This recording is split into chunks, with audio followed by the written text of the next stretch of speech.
Rikiishi Masanori.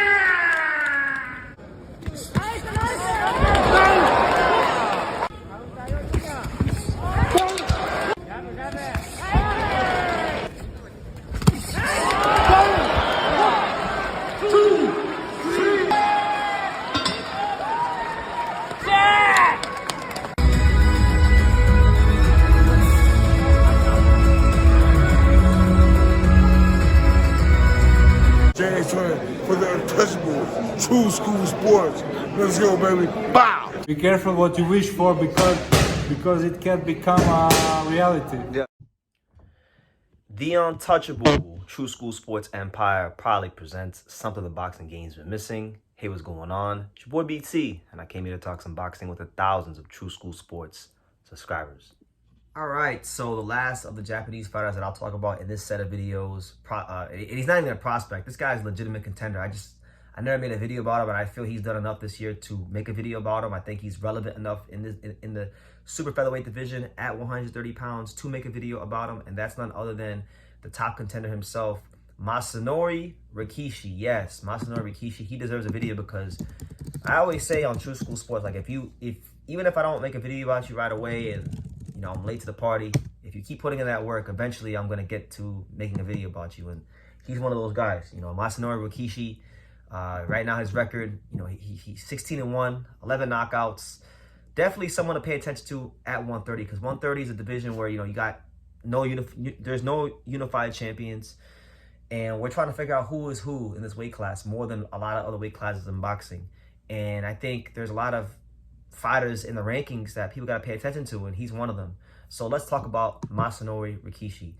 He's a fighter that he's ranked right now number 3 in the IBF, number 8 in the WBO, and number 6 in the WBC. So he's right there. He's knocking on the door of a world title shot.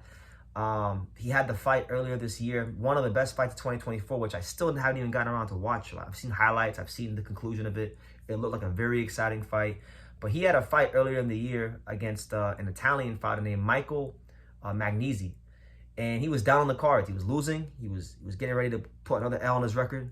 And he rose from the depths of hell. He came from behind. And he knocked this guy out to come back and win the fight. So he showed a lot of resilience. He showed a lot of courage. He showed a lot of heart in that fight.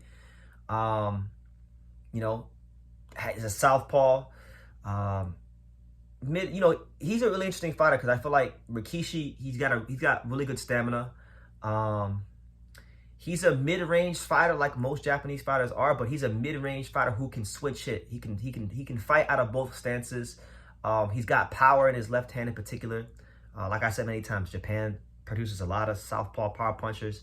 He's a guy that I wouldn't classify him just as that. He's got a little more dimensions to him than some of the other southpaw power punchers I made videos about on this channel, like Subaru Murata or Makita Nakano. But he does have power in his left hand. So yeah, mid-range switch hitting fighter with power in his left hand, really good gas tank, and he's really made an impression on the Japanese boxing community and scene because recently he signed with Hideki Ohashi in Ohashi Promotions, which is like the biggest gym, the most prestigious gym, the most notable gym in Japan because of, Inoue and the reputation they built through Inoue and other fighters like Andy Hiroka and Takuma Inoue, and the list goes on and on and on. And they've been around for a long time. So he's with them now, and I guess that should bode well for him. And he's won, RIKIISHI has won all the regional titles that Japanese fighters tend to win when they climb the rankings of any division. He's captured all of them. He won the WBO Asia Pacific title. He won the Oriental Pacific Boxing Federation title. So he's done all the things the right way. He didn't have a long amateur career. He only had like 30 amateur fights. His record, from what I researched, was 25-5 with 15 knockouts. So didn't have a long amateur career, which a lot of Japanese fighters don't have long amateur careers. But they have enough of an amateur career, and they're detail oriented enough to go to the pros, and then they get matched very tough early in the pros, and then they just seem to find a balance between amateurs and pros. I like how they do things here, And I just think for him, like he's done everything you need to do at the regional and even at the world level as far as winning the titles and getting ranked. The only thing left for him to do is challenge for the world title. And like I said, he's ranked number 3 in the IBF, right? 3 in the IBF. So he could fight Anthony Kakachi, or he could be in line to fight the Anthony Kakachi Eduardo Sugar Nunez winner next. If not that, then potentially he winds up fighting. Let me see, what was the other one he was ranked in? He could be fighting maybe. What was the other one he was ranked in? I had it right here. I don't want to lose my train of thought.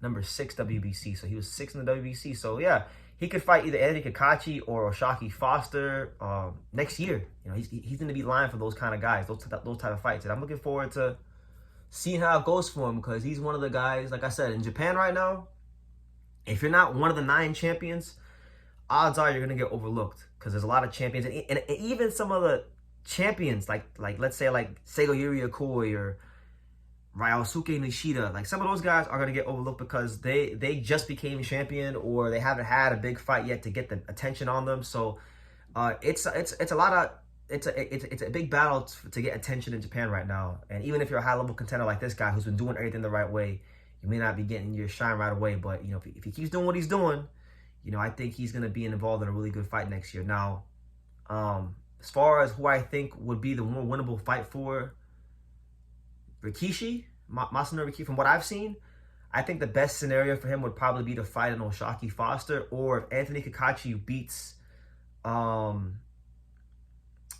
Nunez somehow, that could go well for him. I think he could outbox those guys. I think the worst case scenario, the toughest fight for him to win would be if Eduardo Sugar Nunez knocks out Kakachi to become the IBF champion, and then he gets ordered to fight Sugar Nunez, and then maybe that's a tough fight for him. Maybe he wants to lose in that fight. Or the IBF might call a final eliminator, and he might wind up fighting the number 4 contender, Charlie Suarez. That could be a possibility too. But Suarez is ranked number 1 in the WBO, so I think that's probably the route he goes. So he probably winds up maybe fighting either the winner of Kakachi, Nunez, or maybe they do an eliminator with, let's say, I don't know, Mark Moxile or something like that. I don't know. There's a lot of things. There's a lot of ways things could play out. But Rikishi's right there. He's trying to join his brother, and I didn't even know this until recently, but his brother is Masamichi Ibuki, who is one of the champions from Japan right now, and a 2-time world champion, the IBF flyweight champion right now as we speak. That's his brother, and they have like his actual real name isn't Masanori Rikiishi, and Ibuki's actual real name isn't Masamichi Ibuki. I think they're both named after cartoon characters or something like that, because I was reading about it. But nonetheless, those are my thoughts on Masanori Rikiishi. An exciting fighter, a really good fighter, and a top contender in the super featherweight division. Leave your comments down below. Make sure you guys take the time to subscribe. And like I say in every single one of these videos, you can love me or you can hate me, but I'm just a kid from Dania. So until next time, take care, guys. Thank you for watching another video on the untouchable True School Sports Empire. For more great boxing content just like this, make sure you guys click right over here. Keep watching my boy BT put on the best interviews out here.